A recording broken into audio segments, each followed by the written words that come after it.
क्षेत्रातील जी उद्यानं होती त्या उद्यानं भाडेतत्वावर खाजगी संस्थांना देण्याचा एक प्रस्ताव तयार केला होता मूर्ख अधिकाऱ्यानं, आणि त्या मूर्खपणाला तुम्ही बळी पडू नये म्हणून आयुक्तांना आम्ही आज सुनावलं करायचंय असं सांगितलं आणि त्यांची 15 ऑगस्ट ही डेडलाईन दिलेली आहे आणि 15 ऑगस्ट पर्यंत शहरातील भले पावसाळा जरी असेल तरी शहरातील प्रामुख्यानं ज्या ठिकाणी युटिलिटीचा प्रॉब्लेम नाही असे सगळे रस्ते पूर्ण करावे, आणि जर रस्ते पूर्ण केले नाही तर नाईलाजाने आम्हाला आंदोलनाची भूमिका घ्यावी लागेल अशी कठोर भूमिका ह्या शहराचा आमदार म्हणून मी घेतो.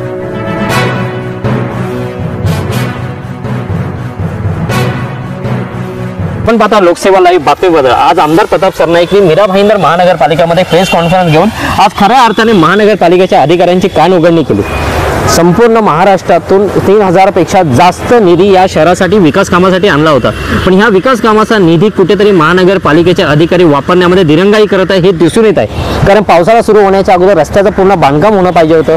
सगळ्या गोष्टी तशाच जागेवरती आहेत. या संपूर्ण विषयासंदर्भात त्यांनी आज आयुक्तांबरोबर चर्चा केली आणि या संपूर्ण गोष्टीबाबत त्यांनी 15 ऑगस्टची ही डेडलाईन दिली आहे. जर 15 ऑगस्टपर्यंत महानगरपालिकेने जर ही कामं पूर्ण नाही केली तर आम्हाला आंदोलन करण्यात येईल असा कडक इशारा त्यांनी दिलेला आहे. सोबत या बाबतीमध्ये महानगरपालिकेचे काही भ्रष्ट अधिकारी, या भ्रष्ट अधिकाऱ्यांनी 2 पैसे मिळावे म्हणून महानगरपालिकेच्या हद्दीमध्ये असलेले गार्डन हे भाडे तत्वावरती मिळतील असा एक कायदा काढण्यात आला होता.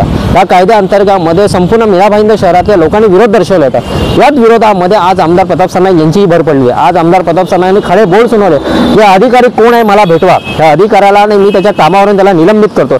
कुठेतरी महानगरपालिकेचे बांधलेले गार्डन हे भाडे तत्वावरती कुठल्या प्रकारामध्ये दिले जातात हे सगळं थांबवलं पाहिजे. या संपूर्ण विषयाबद्दल आमदार प्रताप सरनाईक यांचं नक्की म्हणणं काय आपण जाणून घेऊ. आज महापालिका आयुक्त संजय काटकर यांची भेट आम्ही सगळ्या शिवसेनेच्या शिष्टमंडळाने घेतली. आमचे सर्व पदाधिकारी आणि नगरसेवक नगरसेविका उपस्थित होते. प्रामुख्याने शहरामध्ये जी विकास कामं चालू आहेत, मुख्यमंत्री एकनाथ शिंदे साहेबांनी ज्या पद्धतीने ह्या निधी मीरा भाईंदरला दिला आणि त्या निधी जो दिल्यामुळे विकास कामं 3000 कोटी रुपयाची चालू आहे, परंतु बरीच कामं जी आहे काही अडचणींमुळे बंद पडली आहेत.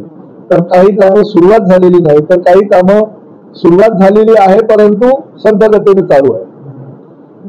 बाकीचे विकास कामं तर होत राहतील, परंतु शहरामध्ये प्रामुख्याने रस्ते जे खोदून ठेवलेले आहेत त्यावर फारच मुख्यमंत्री सुद्धा आक्रमक झाले होते. त्यांनी 3 वेळा आयुक्त श्री संजय काटकर यांना फोन केला आणि ही कामं पावसाळ्यापूर्वी करायचं सांगितलं होतं, परंतु अद्यापही काही कामं, बऱ्याच अंशी कामं ही पूर्ण झालेली नाहीत. आज आयुक्तांकडे त्या संदर्भात बैठक झाली आणि या बैठकीमध्ये प्रामुख्याने रस्ते, बाळासाहेब ठाकरे कलादालन, इंदिराबाई बाबूराव सरनाईक कॅशलेस हॉस्पिटल जे चालू झालेलं आहे, उद्घाटन झालेलं आहे, परंतु अद्यापर्यंत जशी पाहिजे तशी सेवा रुग्णांना त्या ठिकाणावर मिळत नाही. ह्या मीरा भाईंदर महापालिका क्षेत्रातील जी उद्यानं होती त्या उद्यानं भाडे तत्वावर खाजगी संस्थांना देण्याचा एक प्रस्ताव तयार केला होता मूर्ख अधिकाऱ्यानं, आणि त्या मूर्खपणाला तुम्ही बळी पडू नये म्हणून आयुक्तांना आम्ही आज सुनावलं. ही जी विकास कामं चालू आहे ती कुठल्याही परिस्थितीत थांबता कामा नये आणि त्या विकास कामांना निधी शासनाने कमी पडू दिलेला नाही, परंतु महापालिकेच्या प्रशासकीय अधिकाऱ्यांच्या दिरंगाईमुळे जर ही कामं थांबत असतील तर आम्ही कुठल्याही परिस्थितीत थांबणार नाही. आणि डेडलाईन दिलेली आहे. घोडबंदर किल्ला, छत्रपती शिवाजी महाराजांचा पुतळा, बाळासाहेब ठाकरे कलादालन आणि ज्येष्ठ निरूपणकार त्यांच्या नावाने होत असलेली वास्तू याचं उद्घाटन 15 ऑगस्ट पूर्वी आम्ही करू आणि त्यासाठी मुख्यमंत्री, उपमुख्यमंत्री आणि सगळ्या आमच्या महायुतीच्या घटक दलांना बोलवून त्याचं आम्हाला लोकार्पण करायचं आहे असं सांगितलं आणि 15 ऑगस्ट ही डेडलाईन दिलेली आहे. आणि 15 ऑगस्ट पर्यंत शहरातील भले पावसाळा जरी असेल तरी शहरातील प्रामुख्यानं ज्या ठिकाणी युटिलिटीचा प्रॉब्लेम नाही असे सगळे रस्ते पूर्ण करावे, आणि जर रस्ते पूर्ण केले नाही तर नाईलाजाने आम्हाला आंदोलनाची भूमिका घ्यावी लागेल अशी परखड भूमिका ह्या शहराचा आमदार म्हणून मी घेतलं.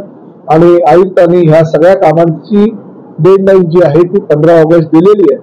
ती 15 ऑगस्ट पर्यंत जी कामं बंद आहेत ती सुरू करू, जी कामं चालू आहेत ती अति शीघ्र गतीने चालू करून ती पूर्ण लवकरात लवकर कशी होतील. ज्याला काही ठेकेदाराला वर्क ऑर्डर दिला नसेल त्याला 26 जून नंतर आचारसंहिता संपल्यानंतर वर्क ऑर्डर देऊन त्याचंही काम चालू करू आणि बरीच कामं ही 15 ऑगस्ट पूर्वी ही आम्ही करून देऊ असं आश्वासन या आजच्या बैठकीमध्ये दिलं. त्यामुळे मीरा भाईंदर शहरामध्ये मुख्यमंत्री एकनाथ शिंदे साहेब यांच्या माध्यमातून जो निधी आलेला आहे, MMRDAच्या माध्यमातून जो निधी आलेला आहे, शासनाच्या विविध विभागातून जो निधी आलेला आहे त्याचा विनियोग योग्य प्रकारे करून सगळ्या कामाला गती कशी प्राप्त होईल यासाठी आजची बैठक झाली आणि त्या बैठकीमध्ये सकारात्मक भूमिका प्रशासनाने घेतलेला आहे. परंतु जर ही कामं नाही होऊ शकली तर नाईलाजास्तव आम्हाला आंदोलनाचा हप्ता उपसावा लागेल असं सुद्धा मी निर्वाणीचा इशारा आज प्रशासनाला दिलेला आहे.